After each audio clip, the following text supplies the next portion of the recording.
കൊച്ചുതമ്പ്രാക്കന്മാര് നീരാട്ട് കഴിഞ്ഞ് എഴുന്നള്ളാറായില്ലടാ.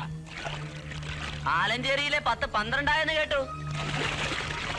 ഇപ്പോഴല്ലേ ശരിക്കും എണ്ണം തികഞ്ഞത്. ഇനി എത്ര എണ്ണം വരാനുണ്ടോ ആവോ. തന്തയില്ലാത്തരം പറയുന്നോടാ. തെണ്ടിത്തരം പറയാൻ നാവ് പിഴുതെടുക്കും ഞങ്ങള്. തന്തയ്ക്ക് പറഞ്ഞവനുണ്ടെങ്കിലേ വന്ന് നാക്ക് പിഴുതെടുക്കടാ. ആലഞ്ചേരിയിൽ ചിലപ്പോ 12-18 കാണും. അതിനൊക്കെ ചെലവിനൊടുക്കാൻ തമ്പ്രമാർക്ക് അറിയാം. അതിൽ നിന്റെ അച്ഛന്റെ പറയുന്ന വേണ്ട. കേട്ടാ പോടാ പോടാ പുല്ലേ.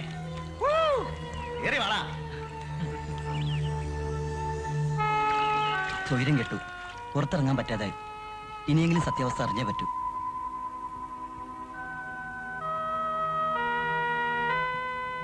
എന്താ പതിവില്ലാതെ എല്ലാരും കൂടി ഈ സമയത്ത്? പതിവില്ലാത്ത പലതുമാണല്ലോ ഇവിടെ നടന്നുകൊണ്ടിരിക്കുന്നത്. വളച്ചു കെട്ടൊന്നും വേണ്ട. അധിക പ്രസംഗമാണെന്ന് കരുതരുത്. ചോദിക്കാതിരിക്കാൻ വയ്യാത്തോണ്ട് ചോദിക്കാണ്. സത്യത്തിൽ മീരയും പുരുഷും ആലഞ്ചേരിക്കാരാരാ? അവിടെ അച്ഛനോട് ചോദിച്ചാൽ മറുപടി കിട്ടില്ല. നാട്ടുകാരാണെങ്കിൽ കഥകളുണ്ടാക്കുന്ന ഒരു കണക്കുമില്ല. മറുപടി കൊടുത്തു ഞങ്ങൾ മടുത്തു. ഒരിക്കലെങ്കിലും സത്യം പറയുമെന്ന് വിചാരിച്ചാ ഞങ്ങൾ വന്നത്. എനിക്കൊന്നും അറിയില്ല എന്ന് പറഞ്ഞാൽ ഞങ്ങൾ പോവില്ല. ഇതുവരെ ഏത് കാര്യത്തിനും ഞങ്ങൾ ഒരുമിച്ച് നിന്നിട്ടുള്ളൂ. അത് അച്ഛന് ഞങ്ങൾ പറയാതെ തന്നെ അറിയാലോ. കുത്തുവാക്ക് പറയുന്നവർക്ക് മറുപടി കൊടുക്കാൻ അറിയാഞ്ഞിട്ടല്ല, പക്ഷേ അതൊക്കെ സത്യം പറഞ്ഞിട്ട് മതിയല്ലോ എന്ന് കരുതിയിട്ടാ. ഞങ്ങൾ ആര് പറയുന്ന കഥയോ വിശ്വസിക്കേണ്ടത്? മീര പറയുന്ന കഥയോ അതോ പുരുഷ പറയുന്ന കഥയോ? നിർത്ത. നാട്ടുകാര് പറയുന്ന കഥകളാണ് നിങ്ങൾക്ക് വലുതെങ്കിൽ നിങ്ങൾ തന്നെ സമാധാനം ഉണ്ടാക്കേണ്ടി വരും. ഇനി ചാത്തുക്കുട്ടിയും ഞാനും പറയണതാണ് നിങ്ങൾ വിശ്വസിക്കുന്നതെങ്കിൽ ചിലതൊക്കെ ശരിയാണ്, ചിലതൊക്കെ തെറ്റുമാണ്. നാട്ടുകാരുടെ കുത്തുവാക്കിന് മറുപടി പറയാൻ വയ്യാണ്ട് പുറത്തിറങ്ങാതിരിക്കുന്ന ഒരാളുണ്ട് അവിടെ, ചാത്തുക്കുട്ടി. എന്റെ കാര്യം സാരമാക്കണ്ട. ആദ്യം ഇളവറത്തമ്പരാക്കന്മാര് പോയി ആ മനസ്സൊന്ന് കാണ്, എന്നിട്ട് സത്യം കണ്ടുപിടിക്കാൻ ശ്രമിക്ക്. അതിന് നിങ്ങൾക്ക് ആരുടെ അനുവാദം വേണ്ട. അയ്യോ ഞാൻ കാർത്തൂന്റെ മോനല്ലേ.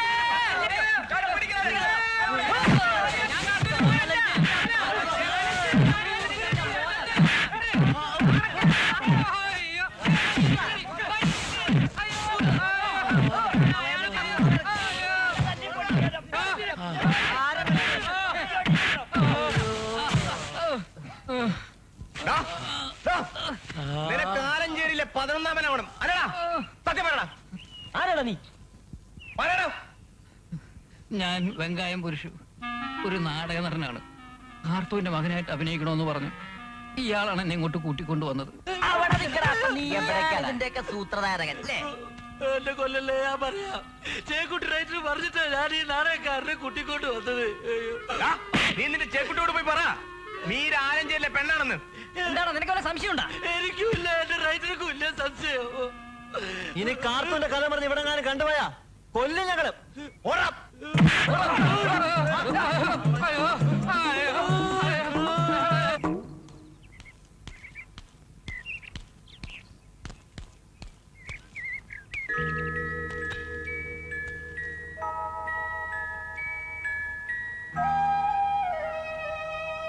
മോളിങ്ങി വാ. മോക്ക് എന്നോട് വെറുപ്പ് തോന്നുന്നുണ്ടോ? വെറുക്കാൻ മാത്രം എന്നോടൊന്നും ചെയ്തിട്ടില്ലല്ലോ. ഉണ്ട്. തെറ്റെന്റേതാണ്. അപവാദങ്ങളുമായി എല്ലാരും എന്റെ നേരെ വന്നപ്പോ ഞാനാകെ പതറിപ്പോയി. ഏത് വിശ്വസിക്കണം ഏത് വിശ്വസിക്കണ്ടെന്നറിയാണ്ടായിപ്പോയി. സാരമില്ല, എനിക്കതിലൊട്ടും വിഷമില്ല. കുട്ടികൾ അറിയുമ്പോ എന്തെങ്കിലും സംഭവിക്കുമെന്നായിരുന്നു എന്റെ പേടി മുഴുവൻ. ഏതായാലും അതും അങ്ങനെ ഒഴിഞ്ഞുപോയി. ഇനിയിപ്പോ എല്ലാവരും അറിഞ്ഞ സ്ഥിതിക്ക് അച്ഛന്റെ സ്ഥാനത്ത് നിന്ന് ചെയ്യേണ്ട കാര്യങ്ങളൊക്കെ ചെയ്തു തുടങ്ങാം. അല്ലേ മെന്നെ? അത് നന്നായി. ഒരു മുത്തശ്ശന്റെ സ്ഥാനത്ത് നിന്ന് ചെയ്യേണ്ട കാര്യങ്ങളൊക്കെ പരമാവധി ഞാൻ ചെയ്തു കഴിഞ്ഞു. അച്ഛനോട് പറയാൻ ഒരുപാട് കാര്യങ്ങൾ എന്റെ കുട്ടിക്കുണ്ടാവും. എനിക്കറിയാം, അറിയാം. എന്റെ മോളിനി വാടക വീട്ടിൽ താമസിക്കണ്ട. ആര് പറയണതും ഞാൻ കണക്കാക്കണില്ല. എല്ലാറ്റിനും പുല്ലുവിലയെ കൽപ്പിക്കൂ. എന്റെ കാലം കഴിയണവരെയെങ്കിലും രണ്ടാളും തറവാട്ടിൽ തന്നെ കഴിയണം.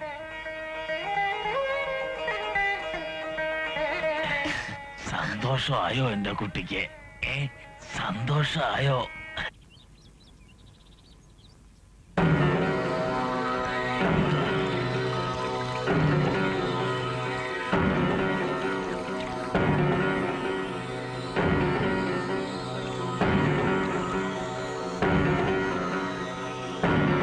ഈ ആലഞ്ചേരിയിലേക്കുള്ള വഴിയതാ.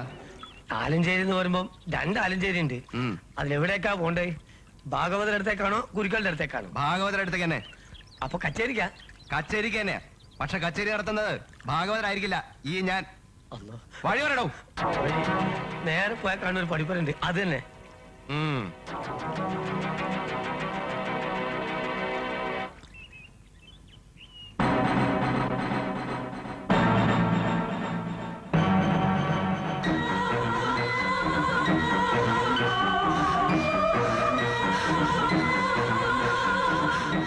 മുത്തശ്ശ, മുത്തശ്ശ, എന്താ എന്താ അവര് വരണുണ്ട്. ആരെ എളേച്ചൻ. ഇവിടെ അവര് പഠിപ്പുരയിൽ എത്താറായി. ഇനിയിപ്പോ എന്താ ചെയ്യുക? എനിക്കറിയില്ല. അയാൾ എന്നെ കണ്ട കൊല്ലും. മുത്തശ്ശ വാ, ഇവിടെ നിൽക്കണ്ട. മുത്തശ്ശ വാ, മുത്തശ്ശ വാ, വേഗം വാ മുത്തശ്ശ. മുത്തശ്ശ വാ. എന്താ എന്തു പറ്റും മോളെ? എന്നെ മുത്തശ്ശനെ കൊണ്ട് അയാൾ വരുന്നുണ്ട്. അയാൾ ഇങ്ങെത്തി. ഞങ്ങൾ അയാളോട് അയക്കരുതേ. നീ എന്തൊക്കെ പറയണേ? ആര് വന്നു? അതൊക്കെ പിന്നെ പറയാം. അയാൾ എന്നെ കണ്ട ആകെ കുഴപ്പം. എന്നെ വിട്ടുകൊടുക്കരുത്. ഞാനും മുത്തശ്ശി ഇവിടെ ഇല്ലെന്ന് പറയണം പ്ലീസ്. നിങ്ങൾ ഇവിടെ ഇരിക്കെ, ഞാൻ ഒന്ന് നോക്കട്ടെ.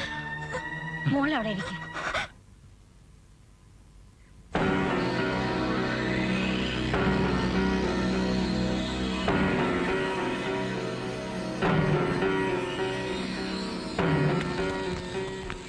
ആരാ? യേശുവർമ്മ എന്ന് പറയും. തറവാട് പള്ളിക്കൽ. കൊച്ചുവർമ്മ എന്ന് വിളിച്ചാ മതി. ആ, വർമ്മകറി ഇരിക്കൂ. നിർബന്ധിക്കരുത്, സമയം തീരെയില്ല. പിന്നെ ഞാൻ വന്ന കാര്യം, അവളെവിടെ? ആര്? ആ പെണ്ണെവിടെന്ന്? നിക്ക ലേഖ എവിടെ? ലേഖയോ? ഇവിടെ മീര എന്ന് പേരുള്ള ഒരു പെൺകുട്ടിയുണ്ട്. പക്ഷെ ഇപ്പോ അവളെ ഇവിടെ ഇല്ല. മീര മണ്ണാങ്കട്ട. ലേഖ വർമ്മ. അവളങ്ങനെ പേര് മാറ്റിയതുകൊണ്ടൊന്നും ഈ വർമ്മയുടെ നിന്ന് വഴുതിപ്പോവില്ല. നിങ്ങൾ എന്തൊക്കെയായി പറയണേ? അതൊന്നും നിങ്ങളോട് പറയേണ്ട കാര്യമില്ല. അവളോട് മാത്രം പറഞ്ഞാ മതി വർമ്മയ്ക്ക്. അവളെ ആ കളവനെ ഇറക്കിവിടെ. ഞാൻ പറഞ്ഞല്ലോ അവളിവിടെ ഇല്ല. എന്നെക്കാൾ സത്യസന്ധനാണ് ഭാഗവതരെന്ന് തോന്നിയോണ്ട് പറയാ. എനിക്കറിയാം അവൾ ഇവിടെ തന്നെ ഉണ്ടെന്ന്. ദയവേത് അവളെ എന്നോടൊപ്പം അയക്കണം. അയക്കാം. പക്ഷെ അതിനു മുമ്പ് നിങ്ങൾ ആരാണെന്ന് പറയണം. ഞാൻ പറഞ്ഞല്ലോ, വർമ്മ. ഞാൻ പേരല്ല ചോദിച്ചത്. നിങ്ങളും അവളും തമ്മിലുള്ള ബന്ധം എന്താണെന്നാണ്. ബന്ധം? അതെ, നിങ്ങൾ അവളുടെ ആരാ? അച്ഛൻ. ഇല്ല, ഞാനിത് വിശ്വസിക്കില്ല. ഞാനാ അവളുടെ അച്ഛൻ. നിർത്ത്. അല്ല, ഞാനുള്ളപ്പോ അവൾക്ക് വേറൊരു അച്ഛനുണ്ടായത് ഞാൻ അറിഞ്ഞില്ല. അതുകൊണ്ട് ചിരിച്ചു പോയതാ. അപ്പോ നാടകങ്ങൾ ഒരുപാട് അരങ്ങേറിയിട്ടുണ്ട് ഇവിടെ. നിങ്ങൾ പറയണതൊന്നും എനിക്ക് മനസ്സിലാവണില്ല. പറയാം.